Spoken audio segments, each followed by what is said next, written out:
Okay, we're already having a fun time here in Commercial Break. It's time to take two. Call us in the morning. Your favorite twin doctors, Dr. I and Dr. J, are back. They're in studio this morning with all the feedback on the burning health questions and trends that we see all over social. Hey, guys. Hello. How are you, Mama Martha? How are you? I'm slow. Hanging in there. I'm uncomfy, but I'm good. Yeah, I got a lot of questions coming y'all's way. But let's start with our usual true or false. We've been talking about this 2-drink thing all morning. So true or false, drinking 2 sodas a day can reverse adult hair loss.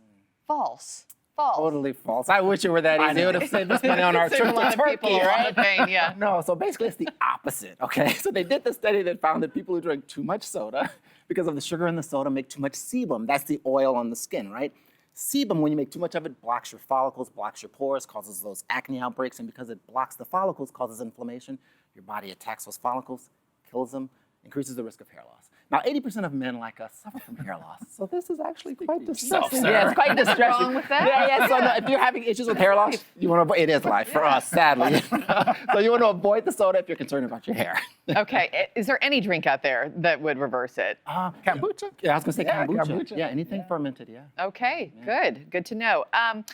True or false? If your knees crack now, it means you need a knee replacement in the future. False.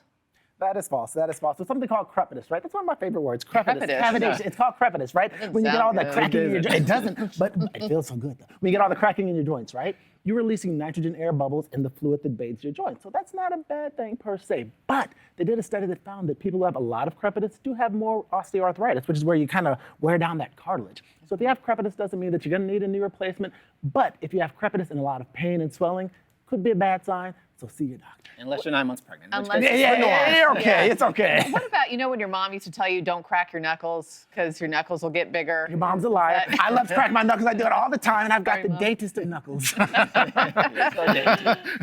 Okay, false. True or false, eating a diet rich in red meat can reduce your risk of anxiety and depression? True. It's actually true. It's true. It's true. Yeah, 100%. So basically, It feels false, but it does, right? Because we're told that red meat is bad for us. Well, lean red meat doesn't have a lot of those unsaturated fats or saturated fats that we worry about, and it's got a lot of protein. And these are the proteins that the bacteria in your gut use to make dopamine and serotonin. People think of dopamine and serotonin as the feel-good hormones made in the brain. They are made in the brain, but they're also made in the gut.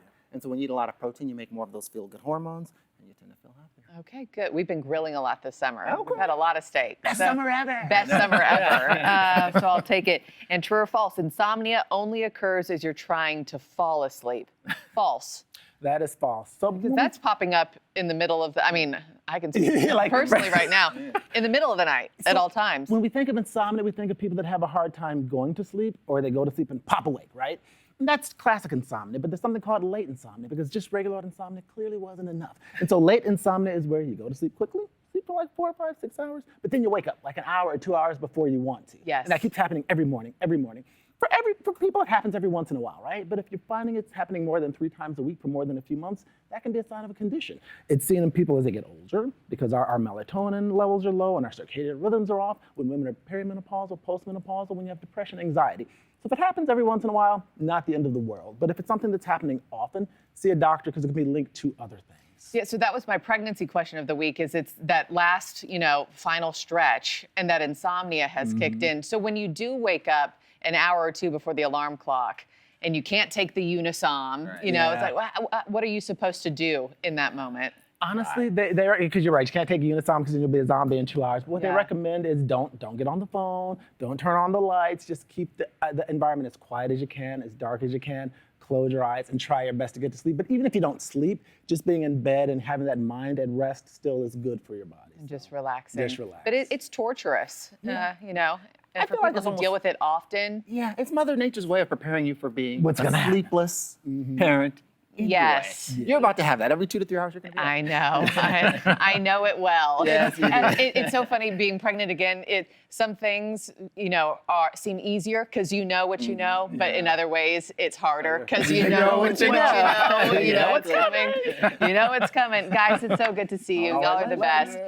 To have your medical or health questions answered on our show, find Dr. I and Dr. J on social media at the Twin Doctors _ or on their website.